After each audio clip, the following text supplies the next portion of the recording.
because we're at the crucial point now in defining the future of European youth policy together with the Swedish presidency.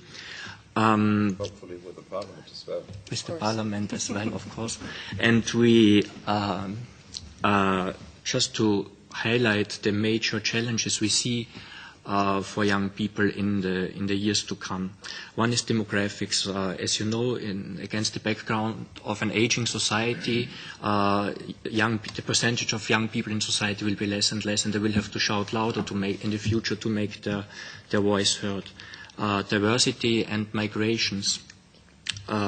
In quite 10% of school population at the age of 15 within the EU 15 countries come from abroad or are children of parents who come from another country as the country they live in.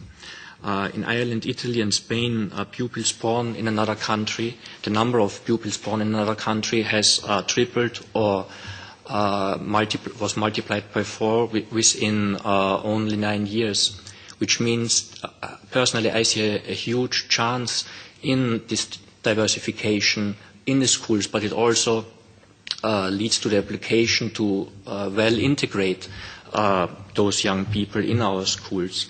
Then we have young people face social challenges. The youth unemployment rate in the EU doubles the overall unemployment rate, and in some countries, like in Spain, it is up to 40%, which is hardly believable. But we have unemployment rates in Europe of young people of, on average, 20% up to 40%. We have a poverty rate of young people in Europe of 19%, which is several percentage points higher than the overall poverty rate of 16%.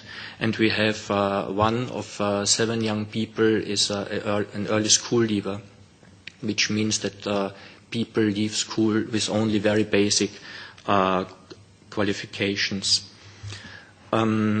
With regards to democratic participation, it was already mentioned that young people are underrepresented in the elections, and I think we should not just invite young people to vote, but as also you are being here, we need to motivate young people at a grassroots level in their communities into policy making, into opinion building, into decision making, to show them that they can make a change to policy making.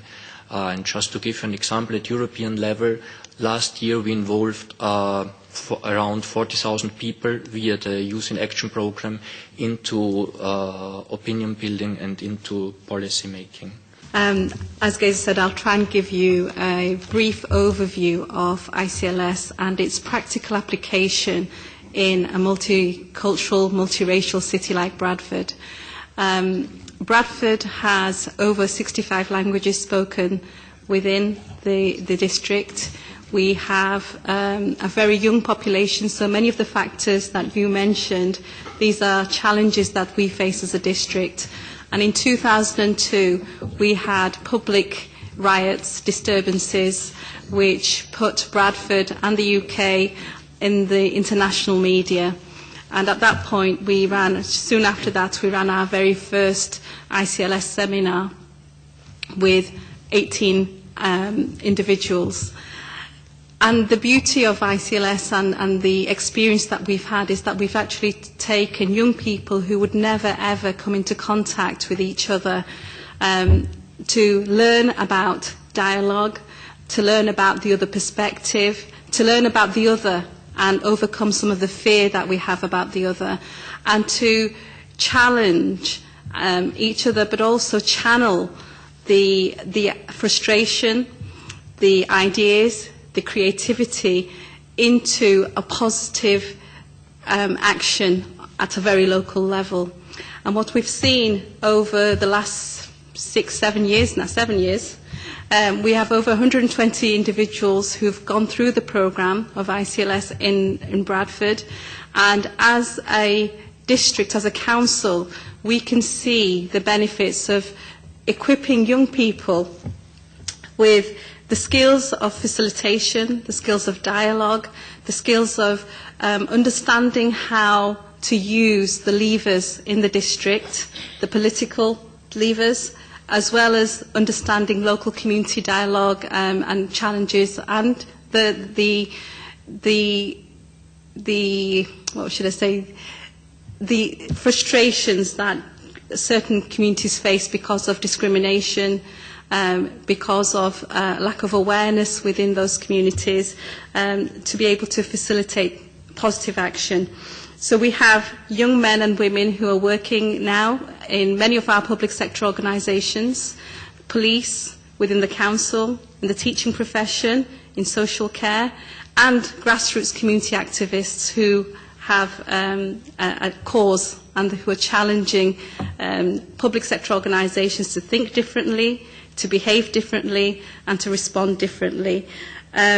The ICLS seminar I've spoken to you about is very much about our Bradford experience, but ICLS has also been run in Rotterdam, in Rome, in Lyon.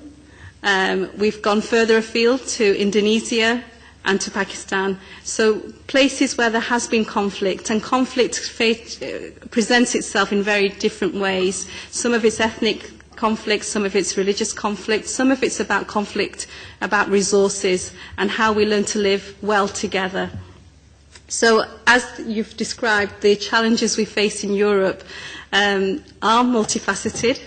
They do need a new type of thinking, a new kind of leadership, and ICLS has certainly presented that for us in Bradford. We have felt the experience of that.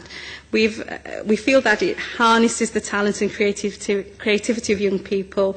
It feeds the heart and the mind, and it actually gives us results on the ground. And with that, I don't really want to take any more time than to say it's been a very positive experience for us. And I'm not speaking here as somebody who's involved in ICLS. I'm speaking very much on the view of someone who's been involved in Bradford.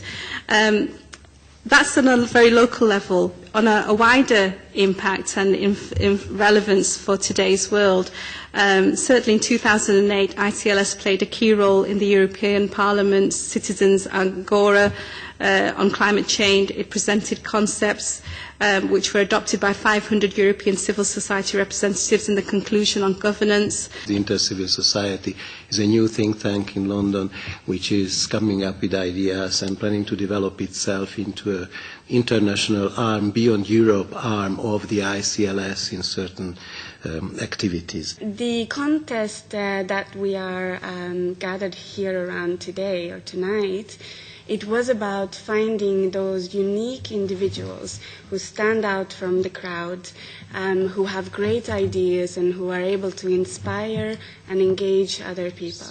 The contest was about finding young leadership talent, and by young we mean up to the age of 30. It was about finding those leadership talents within the European context, coming from minorities. And by minority, we mean self-defined minority, as all of you participants had to explain when participating as minorities. So this contest was to give these young talents a chance to show their leadership skills, to give them to give them the ability to show their leadership ideas and a forum to get these ideas and these skills across. Basically, we reached this young minority, as Maya have described, through working with different organizations located throughout Europe. And we invited the participant to make an article and a 3-minute video communicating their ideas on how to solve the issue covering climate change, poverty, and diversity. Now, 8 people have actually proceeded to the vote, and the votes were done through an online system. And the winner was the one who have secured most of the votes, and she or he will be announced tonight. However, this announcement will be given after we have heard from the participant themselves giving speeches about their ideas. The fact that all of you made it here this far today is making all of you already winners, because you were given the chance to show your leadership skills and present your ideas. And the contest started as a competition, as the contest word means, but tonight it will lead into cooperation, as you will notice a bit later as well.